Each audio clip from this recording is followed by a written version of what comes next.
Sodium का D1 D2 line का, sodium D1 and D2 line. अच्छा, यहाँ पर D1 D2 लाइन में जो ट्रांजिशन कहाँ से कहाँ होता है ये भी क्वेश्चन पूछा जाता है। तो D1 में होगा 2p1/2 से S1/2 में। तो D1 में जो ट्रांजिशन होता है वो कहाँ से कहाँ होता है 2p1/2 से लेकर और कहाँ तक होता है ट्रांजिशन इसका 2s1/2। भाई सोडियम में लास्ट जो आता है वो S आता है और उसके ऊपर एक्साइटेड स्टेट P मान लो, तो P की दो स्टेट बनेगी, एक P1/2 और एक P3/2। तो D1 जो लिखा जाएगा 1/2 से S1/2 में, और D2 जो लिखा जाएगा D2, वो D2 लिखा जाएगा कहाँ से कहाँ, वो लिखा जाएगा 2p3/2 से और कहाँ तक 2s1/2। क्वेश्चन ये पूछा जाता है कि इसमें कितनी लाइनें बन जाती हैं और इसमें कितनी लाइनें बन जाती हैं, टोटल कितनी लाइनें बन जाती हैं, इस तरह के क्वेश्चन बनते हैं। फिर इनका जी फैक्टर भी पूछ लेते हैं, लैंडे स्प्लिटिंग फैक्टर पूछ लेते हैं। तो अगर मैं 2s1/2 के लिए निकालता हूँ, 2s1/2 के लिए, तो यहाँ से j की जो वैल्यू है वो कितनी आ गई 1/2। भाई हमारे पास जो स्पेक्ट्रोस्कोपिक टर्म होता है वो स्पेक्ट्रोस्कोपिक टर्म क्या होता है n, ये होता है 2s+1 l और j, ये स्पेक्ट्रोस्कोपिक टर्म है।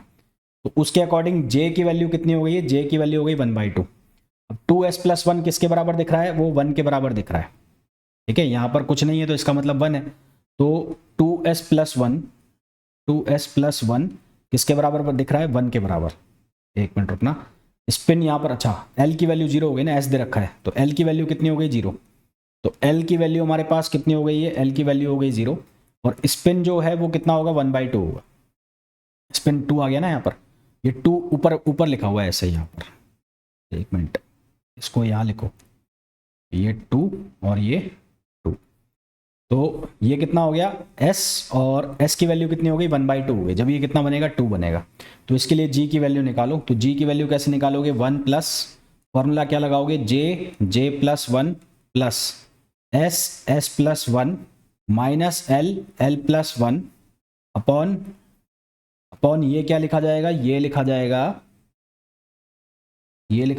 2j+1, ये लिखा जाएगा। तो यहाँ से बना 1, j की वैल्यू कितनी 1/2, तो 1/2 और इंटू ये कितना हो गया 3/2, प्लस s की वैल्यू कितनी 1/2, तो ये कितना हो गया 3/2, माइनस ये 0 हो जाएगा, अपॉन ये कितना हो जाएगा, j की वैल्यू कितनी 1/2, तो ये 1/2 और ये कितना हो जाएगा 3/2। तो इसको जब सॉल्व करोगे यहाँ से तो तुम्हारे पास जो g की वैल्यू आएगी वो कितनी आएगी 3/4, 3/4 ऊपर बन जाएगा, नीचे भी 3/4 रहेगा, तो ये 1 + 1 कितना हो जाएगा 2 हो जाएगा। तो ओवरऑल g की वैल्यू कितनी हो जाएगी 2, जब आपके पास क्या है 2s1/2 है। इसी तरह से आप किसके लिए निकाल लोगे 2p1/2 के लिए। तो सिमिलरली 2p1/2 के लिए, तो सिमिलरली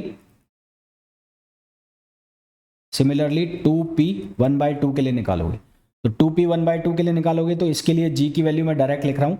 इसके लिए g की जो वैल्यू आएगी वो बनेगी कितनी, मैं यहाँ से लिख देता हूँ पहले। यहाँ से जब देखोगे तो इसके लिए l हो गया 1, इसके लिए s हो गया 1/2 और इसके लिए भी j हो गया कितना 1/2, निकाल ही लेते हैं यार। इसके लिए भी जो j हो गया वो कितना हो गया 1/2, तो g = 1 प्लस, अब मैं डायरेक्ट लिख रहा हूँ, ये बनेगा 1/2 इंटू 3/2, तो ये 3/4 हो जाएगा। ये कितना हो जाएगा 3/4 और प्लस ये भी कितना हो जाएगा 3/4 और माइनस ये कितना हो जाएगा -2 हो जाएगा, ये है ना, ये कितना हो जाएगा -2।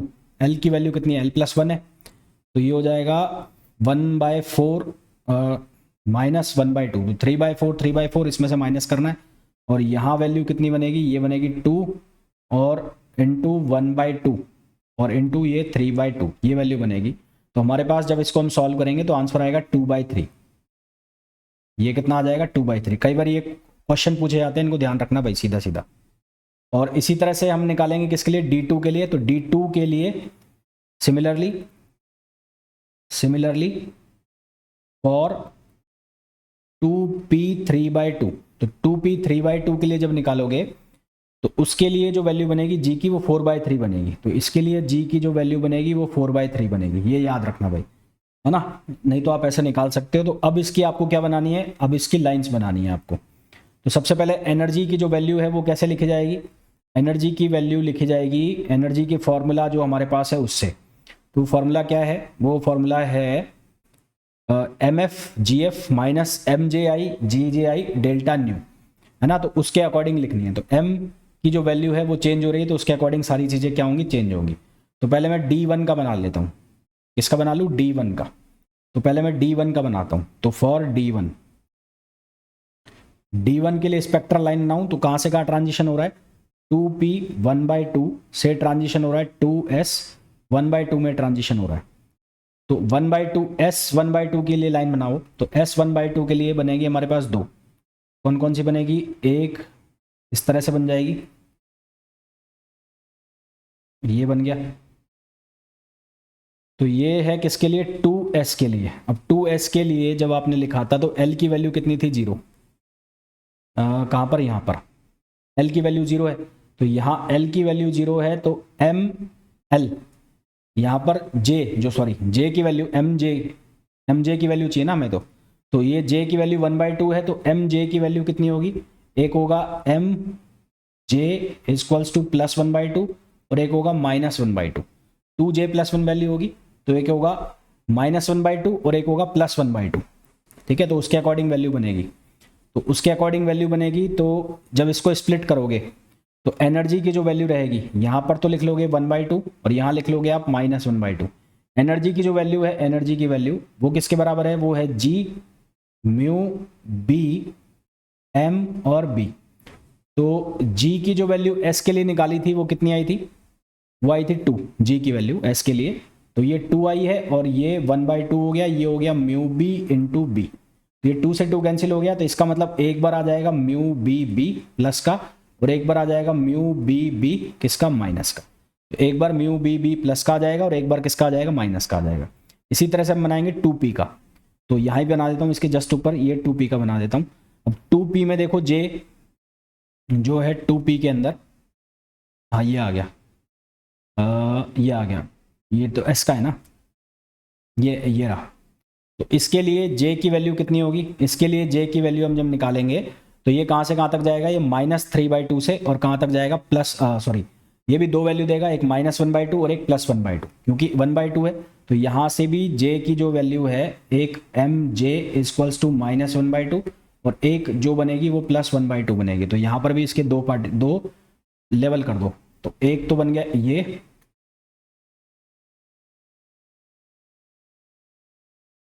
एक ऐसा बन जाएगा और एक ऐसा बन जाएगा, यहाँ तक बढ़ा दो इसको, और एक -1/2 बनेगा और एक बन जाएगा +1/2।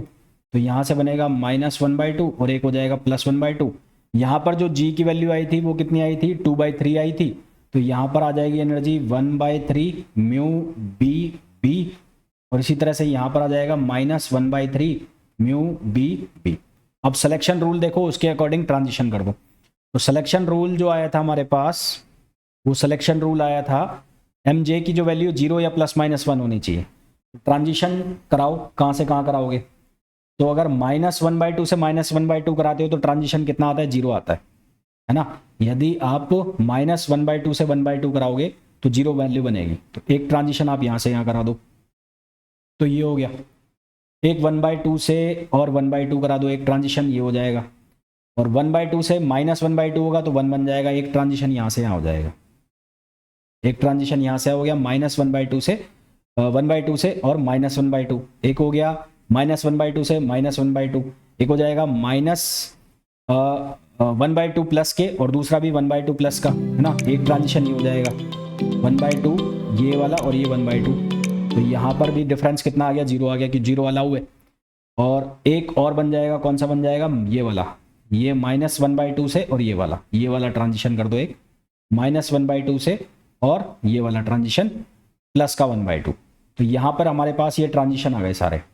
ये किस ट्रांजिशन में आए, 2p 1/2 से और 2s 1/2 ट्रांजिशन में आ गए। तो यहाँ पर हमारे पास क्या क्या बन रहा है, ये ट्रांजिशन जब हमने किया तो यहाँ हम एनर्जी निकाल सकते हैं। तो इस ट्रांजिशन पे जो एनर्जी हुई वो क्या हुई, -μ_b में माइनस ये हो गया, तो ये कितना बन जाएगा, ये बन जाएगा 3-4, तो ये बन जाएगा -4/3। यहाँ पर कितना आ जाएगा, -4/3। इसी तरह से यहाँ पर क्या आ जाएगा, ये कितना है -μ_b और ये माइनस माइनस कितना हो जाएगा, प्लस, तो ये कितना बनेगा -2/3, ये आ जाएगा माइनस का 2/3, ठीक है। इसी तरह से ये एक निकाल लो आप, एक आ जाएगा 2/3 और एक आ जाएगा 4/3, तो ये वाला कितना हो जाएगा, ये हो जाएगा 2/3 और ये वाला कितना हो जाएगा, ये हो जाएगा 4/3। तो ये वीक मैग्नेटिक फील्ड में आ रहे हैं सारे, in weak magnetic field, weak magnetic field. और टोटल जो लाइंस बनी है वो कितनी बनी है, 4 बनी है। तो टोटल लाइंस जो बनी है हमारे पास वो कितनी बनी है, 4। किसके अंदर, D1 के अंदर। इसी तरह से हम निकाल लेंगे किसके अंदर, D2 के अंदर।